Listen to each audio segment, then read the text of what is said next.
Bonsoir. Bonsoir. Et Et donc donc ce ce soir, soir, Sin City, j'ai tué pour elle. ben voilà, moi il me tente bien, moi j'ai beaucoup apprécié le premier, donc Le premier est curieux d'aller voir ce très beau. deuxième.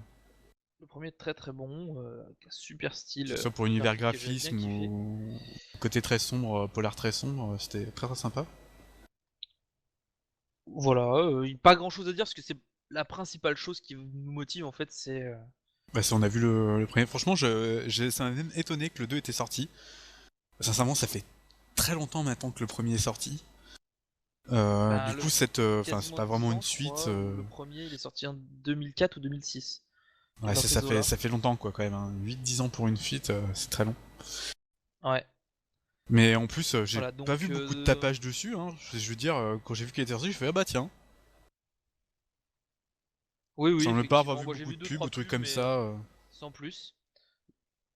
Donc on retrouve Frank Miller, donc le scénariste de Sin City d'origine, le dessinateur de, enfin le scénariste de comics, et Robert Et Robert Rodriguez, donc le Rodriguez, pote à Tarantino, aux commandes de cet qui a fait opus. beaucoup de films un peu, Robert Rodriguez qui nous a habitués à un des peu trash, trucs on va dire. très déjantés et sanglants, Ouais, donc. voilà, avec un casting assez sympa, parce qu'on a du coup Eva Green, Josh Brolin, Jessica Alba.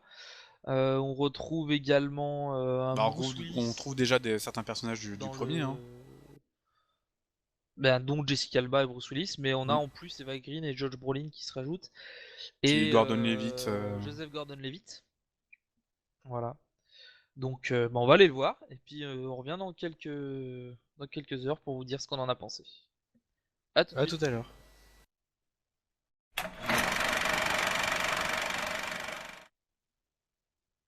Et du coup, ben, c'était une séance, je dirais pas aussi exceptionnelle que ce que j'ai apprécié sur le premier. Ouais, on retrouve bien le style graphique, c'est toujours aussi bien. C'est même, ça va un petit peu plus loin, peut-être un peu trop loin, j'ai l'impression. Peut-être des fois. Bah, on a des passages qui tiennent carrément plus du dessin animé, on va dire, que du Ouais, c'est film. ça, c'est des planches de Ce BD qui est, animées, quoi, des fois. Et. c'est ce qui est assez dommage finalement. Bah, Euh, c'est bien, il y a une belle esthétique, mine de rien, ça Ah, c'est reste très toujours. travaillé. Je veux dire, s'il y a un truc qu'on peut pas lui reprocher, c'est le côté esthétique, hein. Ouais, C'est vraiment même très, si, comme je te très dis, beau. j'ai l'impression qu'ils étaient. Ils allaient peut-être un peu moins loin dans le premier, et du coup, j'avais plus accroché. Bah là, c'est-à-dire que les blancs, il y a certains passages, les blancs sont vraiment très blancs. C'est-à-dire qu'on a Ah, tout un c'est décor assez immaculé, noir, donc assez très c'est sombre. voulu, hein, c'est. Voilà, et le blanc pète au visage. Pe- Peut-être un peu trop dans certains cas. Il y a des moments, ça rend très bien. Le contraste est absolument magnifique. À un moment, une scène de voiture, on a l'impression de voir à peu près la même scène, c'est-à-dire plan fixe sur la voiture et le paysage qui défile, un peu à la manière du générique de Batman. C'était assez énorme, le générique de la série animée. J'ai adoré ce passage. Après, je trouve que côté scénario, on a une grosse perte. Ouais, moi, c'est là que j'ai coincé. Je veux dire, si. Déjà, j'ai du mal à repérer, on va dire, l'histoire de base, enfin, celle qu'on est censé suivre le plus, on va dire. Là, techniquement, ça s'articule beaucoup autour de Marv, qui est Bah, la c'est le montagne personnage de muscles, récurrent qui est dans qui toutes est les. bah, dans toutes les petites histoires, parce qu'en fait, on va suivre, on va dire, plusieurs histoires.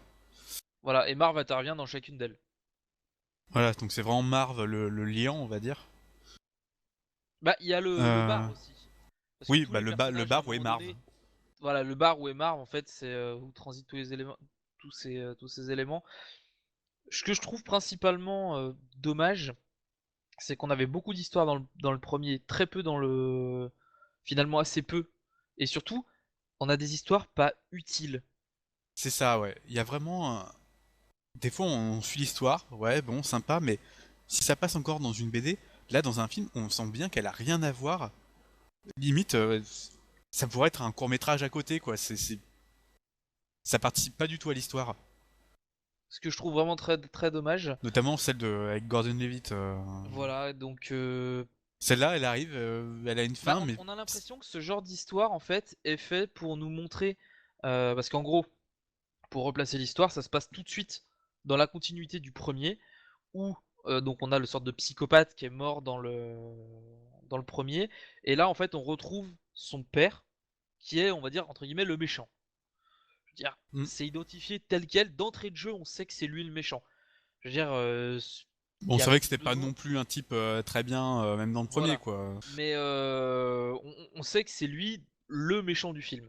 Et ben, l'histoire avec Josh Brolin, pas Josh Brolin, Joseph Gordon-Levitt, est là limite pour nous montrer que c'est justement le gars le méchant.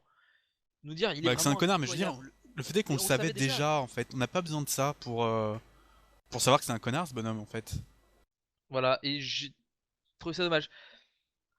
Je pense qu'il manque des petits éléments dans cette histoire parce que bon, la finalité est logique, mais il manque quelque chose dans l'histoire pour rendre Bah, pour l'allier au reste, en fait. C'est ça. voilà, On va ça dire, manque on va vraiment dire de que choses l'action pour la suite. principale, ça se situe vraiment avec Josh Brolin, qui va rencontrer, du coup, son ex, qui est Eva Green.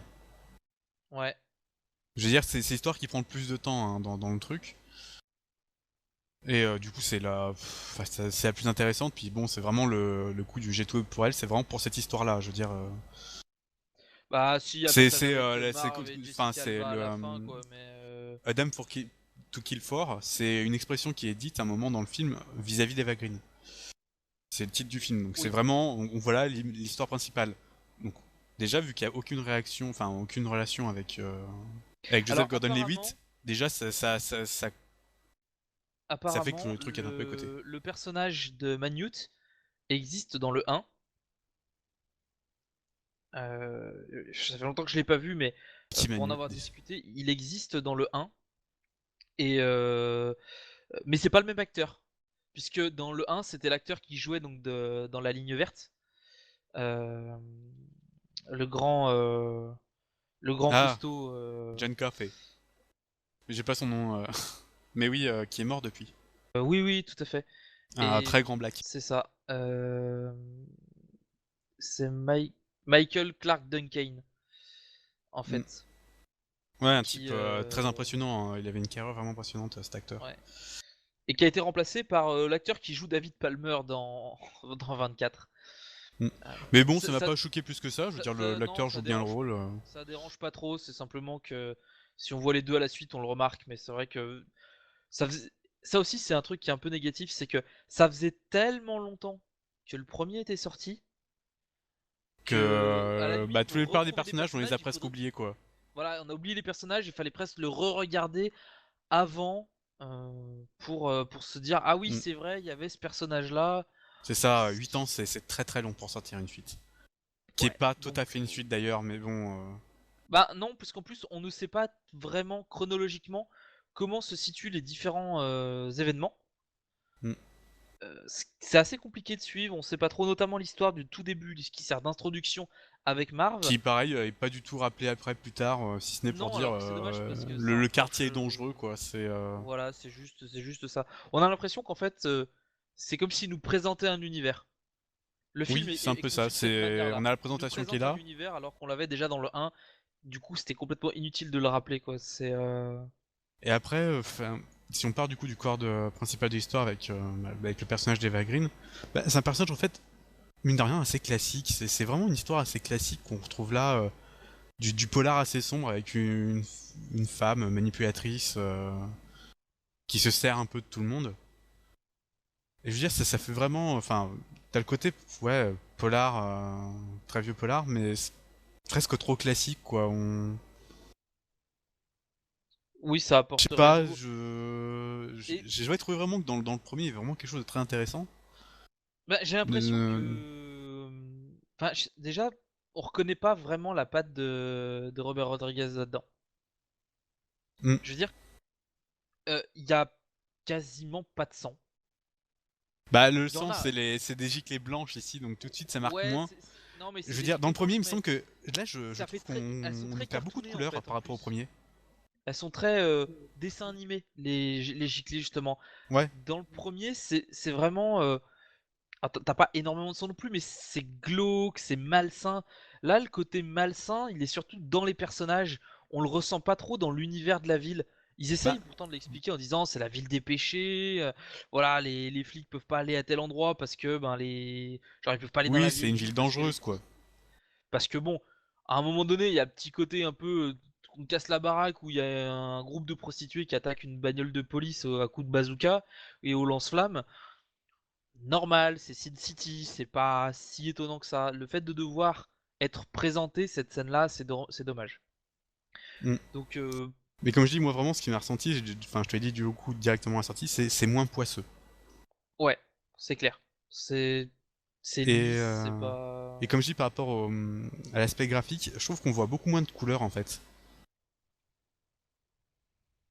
Je sais pas, j'avais le Bah souvenir de d'habitude plus de dans touches de qu'on dans reprend. d'habitude dans toutes les scènes, il y a au moins un objet en couleur qui ressort. Alors Alors que après, là, dans ben le 1, il y avait franchement, notamment enfin dans le 1, il y avait notamment le personnage, le méchant, qui était jaune, tu sais, qui était un peu oui, un jaune pétant qui tranchait bien. Là, il y a pas cet et puis aspect-là. qui avait une tronche vraiment dégueulasse, donc du coup ça rendait vraiment bien. Là, on a une robe, un coup de rouge à lèvres et puis un œil, c'est tout quoi. C'est pas. Ça manque, je trouve un peu de. Mm. Voilà, donc en soi c'est pas un mauvais film. Disons que il est très loin de ce qu'on aurait pu attendre d'une suite du premier Sin City. Je veux dire, Bah, il nous l'aurait il est quand même, présenté en tant que il est premier pas Sin au niveau, je City. trouve, du premier. Oui, non mais c'est clair. Ça aurait été ce film-là en tant que premier Sin City. À la rigueur, Je pense pourquoi qu'il aurait pas. quand même pas fait tout le foin qu'a fait le premier Sin City parce qu'il est moins bon. Oui. Et du coup, je pense que si celui-ci était sorti en premier, on n'aurait jamais vu de second. Il y a peut-être le phénomène inverse, justement qu'on y avait beaucoup de choses dans le premier et qu'on en attendait énormément. Et puis entre le temps Oui, c'est d'attente possible, et mais il y a quand l'attente même. qui en a fait monter la sauce et puis finalement bah Là, c'est je veux dire, retombé un on peu à l'attendait plat plus quoi. vraiment ce film.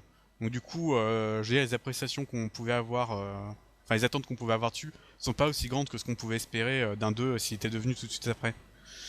Ouais. Mais bon, du coup, en tout cas, voilà, c'est joli, c'est sympa, ça se regarder. Mais voilà, pour moi, c'est pas non plus une priorité à aller voir. Non, clairement.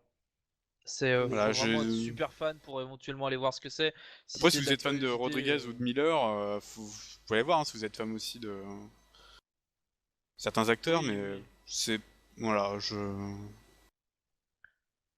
ça reste comme un univers assez violent et gore, donc c'est sûr que ça se montre pas à tout le monde, hein, mais voilà, pour moi, Non, c'est ouais, vraiment pas une ouais. priorité à voir.